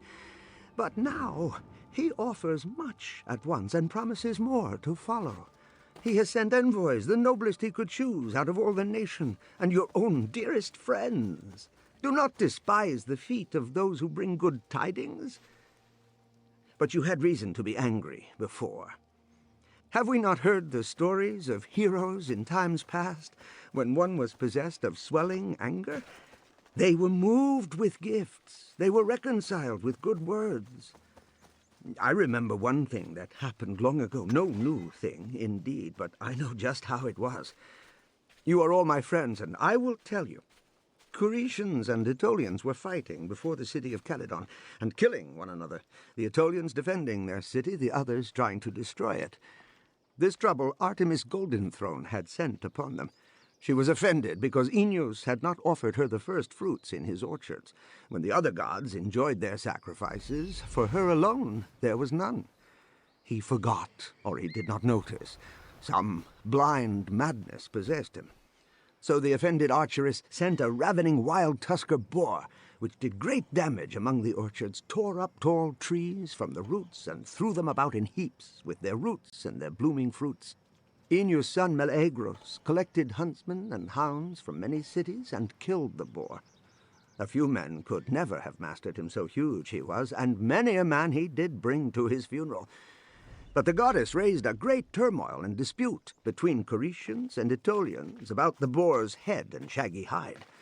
So long as Meleagros fought, things went ill for the Coretians, and they could not hold their own outside the wall, though they were many. But anger swells in the hearts of many men, even though they may be sensible enough, and anger took hold of Meleagros. So he was angry with his mother, Althea, and stayed at home with his wedded wife. She was the beautiful Cleopatra, the daughter of Marpessa Eunaine and Idas, the strongest man on earth in those days. He raised his bow against Lord Phoebus Apollo himself when Apollo wanted his handsome bride. The father and mother had a pet name for Cleopatra at home, the little kingfisher, because Marpessa had wept like a morning kingfisher when Phoebus Apollo Shootifer carried her off. Well, this was the wife, Cleopatra, and Meleagros stayed by her side and nursed his blighting anger. He was angry with his mother because she had cursed him for killing her brother. She beat her hands on the earth, calling upon Hades and awful Persephonia, kneeling upon her knees and wetting her bosom with tears, while she prayed them to give him death. The avenger that walks in darkness, that pitiless spirit, heard her from Erebus. So then there was din and tumult about the gates as the walls were assailed, and the Aetolian elders sent the chief priests of the place to beseech Meleagros to come out and help them with great promises. They asked him to choose a plot in the richest part of the Caledonian plain, 50 acres, half vineland, half cleared arable land, for his own. Earnestly the old king Oeneus entreated him, standing on the threshold of his lofty chamber and shaking the 2 leaves of the door. Earnestly his sisters and his mother besought him. But he refused all the more. His companions, the truest and dearest of all, entreated too. But they could not move him until his chamber itself began to be battered, and the Corinthians were scaling the walls and setting fire to the great city. Then, at last, his own lovely wife entreated him with tears, and recited all the horrors of a city taken by storm, how the men are slaughtered, the houses are burnt to the ground, wives and children are driven away by strangers. Now his heart was torn to hear all these miseries. He put on his armor and went out. So his own feelings conquered him, and he saved his countrymen from the evil day. But he never received those splendid gifts, and he had to defend them after all. Now, I pray you, do not be of that mind yourself. Let not fortune turn you into that path, my dear. It would be worse to let the ships burn before you help. While gifts are to be had, come, the people will honor you as if you were a god. But if without gifts you enter the battle, you will not have the same honor, even if you do save the day. Achilles answered, Phoenix, dear old daddy, this is not the honor I want. I think I have been honored by the ordinance of Zeus, and that honor shall be mine in this fleet as long as the breath remains in my body and as long as my limbs can move. But now, just listen to me. Don't confuse my mind with lamentations and groans to please the humor of my lord king, high and mighty. You ought not to be kind to him, or I shall hate you. And I am kind to you, so you ought to stand by me and vex anyone who vexes me. Be a prince with me, and take half my honor. These will take the message. You stay here for the night, and you shall have a soft bed. In the morning we will consider whether to go home or stay here. He nodded silently to Patroclus to lay a nice bed for Phoenix, a hint to the others that it was time to be going. Aeneas said then, Prince Laertiades and my very good friend, let us go, for I do not think we shall achieve our errand this time. We must make our report at once, unwelcome as it is to our people, who still sit waiting for it, I suppose. But Achilles has worked himself into a savage temper, hard-hearted man. He does not think of his friends' affection and how we honored him first and foremost. Cruel man. A man will take blood price from one who has killed his brother or his own son. The slayer remains in his own country by paying a heavy price. The other controls his heart and temper after accepting the price. But you are implacable. Your temper is merciless. Such is God's will, and all for one girl. Now we offer you 7 of the best and a heap of treasure with them. Be reconciled. Respect your own roof tree, for we are under your roof, envoys of the Danaan people, and we would be your nearest and dearest friends of all the Achaean nations. Achilles answered, My lord Telamonian Aeneas, all you have said is very much what I feel myself. But my heart swells with anger when I remember all that. How Atrides made me contemptible before the whole nation, as if I were an outcast without rights. However, go now and deliver your message, for I will not think of battle until Prince Hector comes as far as the ships and the camp of the Myrmidons in his career, and sets our ships in a blaze. Here, I say, beside my own hut and my ship, I think Hector will be held, and his fury stayed. The envoys took cup in hand, and each poured the sacred drops. Then Odysseus led the way back. Patroclus gave orders to the servants to lay a bed for Phoenix without delay, and they made him a comfortable pile of fleeces and rugs with sheets of fine linen. There the old man slept. But Achilles slept in the hut, and beside him the rosy-cheeked Diomede, a daughter of Phorbas, whom he had brought from Lesbos. Patroclus lay opposite, and he also had his companion Iphis, whom Achilles gave him after the capture of Scyros. When the envoys reached Agamemnon's quarters, all present rose to their feet, and holding up their cups of gold, pledged them, standing each in his place. Then they asked what had happened. Agamemnon began, Do tell me now, Odysseus, we are most grateful to you, sir. Is he willing to defend our ships from the fire? Or does he refuse? Is he still in the same proud temper? Odysseus answered, May it please your grace, my lord King Agamemnon, the man will not quench his anger. He is even more full of passion, and rejects you and your gifts. He bids you consider for yourself with your people how you may save the ships and the nation. He threatens to launch his own ships with tomorrow's dawn.